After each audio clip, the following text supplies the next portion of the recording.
God is faithful to what he's promised, and he never promised you would not experience grief.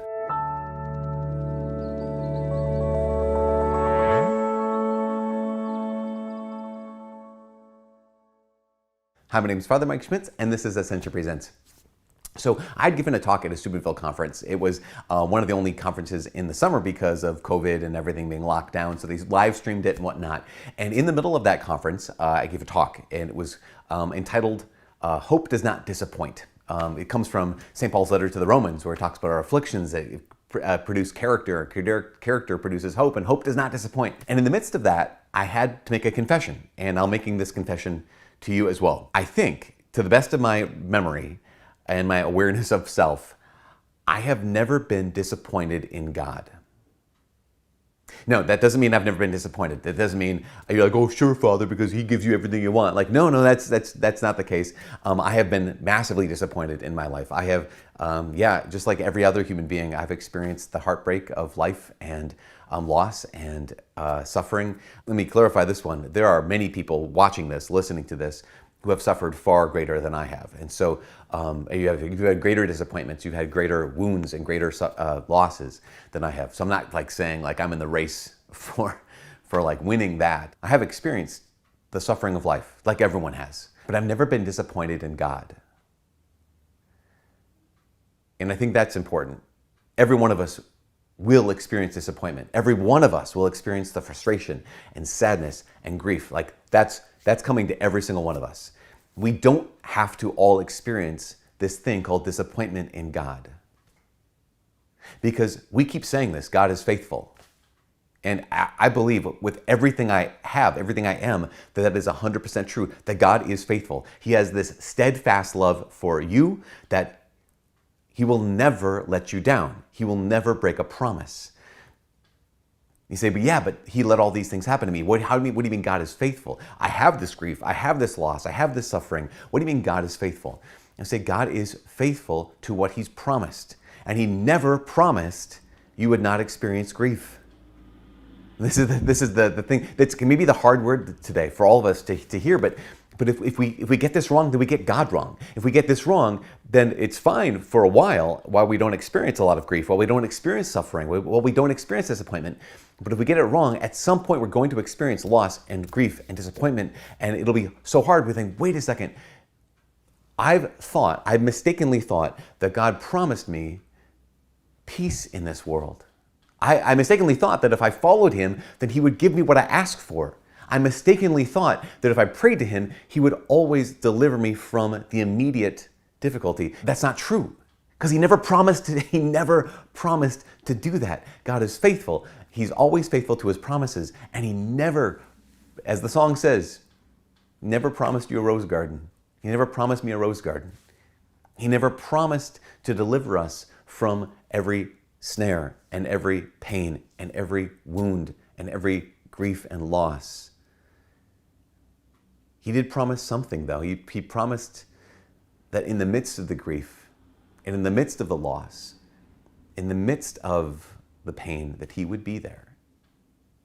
Now, you might say, well, this is a small consolation. And I'd say that's the point, right? So you say, okay, so he is going to be present, but he's not going to take it away. Like thanks a lot, God. And let me clarify this. I get that. Like, I understand that frustration of like, what good is it if I still experience this awful evil, but also have God? Well, what that does is it highlights what we really want. It highlights even why we even come to God. Some of us came to God because we were compelled or drawn by the truth, convicted by the truth of who he is. Some of us were drawn to God by his goodness. Some of us are drawn to God by his beauty. Some of us were drawn to God by his mercy. And some of us may have been drawn to God by the mistaken notion that if I follow him, I'll be free of pains in this life. And if that's the case, then we have to be delivered from that mistaken notion. Because what it reveals is that actually I would rather have the gift than the giver. I'd rather have the this deliverance than the deliverer.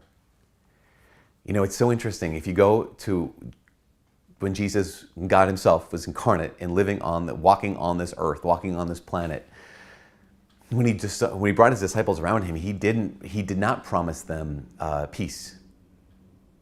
Sorry, let's clarify. He said, a peace that the world doesn't offer. I give you peace, but it's not a peace that the world offers. Like it's not like that you'd be free of trial or free of pain. In fact, he says, if you want to be my disciple, you have to do three things. You have to deny yourself, pick up your cross daily, and follow after me. Jesus is saying, if you want to be a Christian, these are like kind of three of the main ingredients. It's not do whatever you want, avoid every cross, and kind of just don't follow me, I guess. Jesus is saying, no, at the heart of discipleship is deny yourself, pick up your cross daily, and follow after me. In fact, you think about the actual promises of Jesus. He says, in this world you will have trouble. That's the, you think I've come to bring peace? No, I've come to bring division. I've come to bring the sword. You think that because you belong to me, everyone will love you. No, actually, there will be many who will mock you and persecute you and drag you before kings and governors because of your faith in me.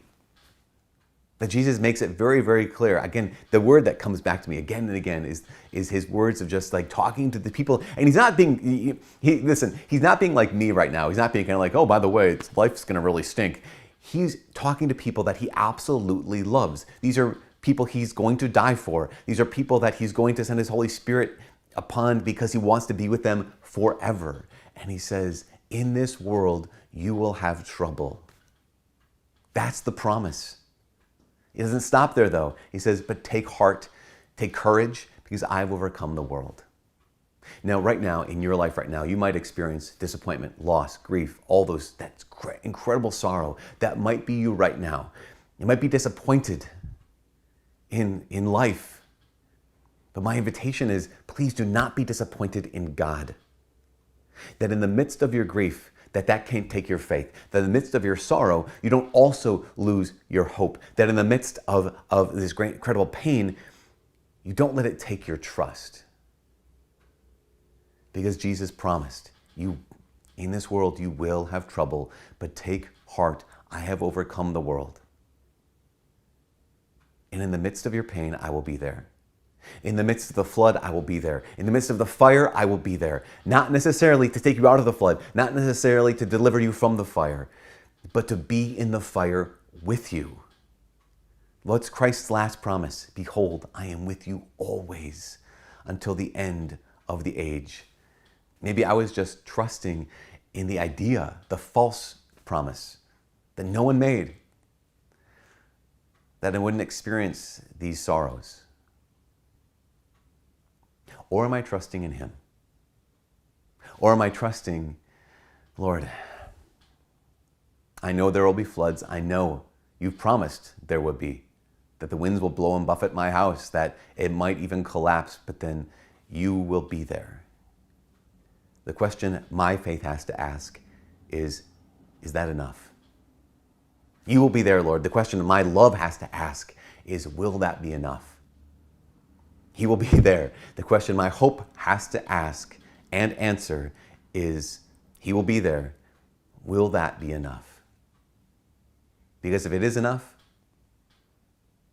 there will be pain. There will be disappointment. But there will be no disappointment in God.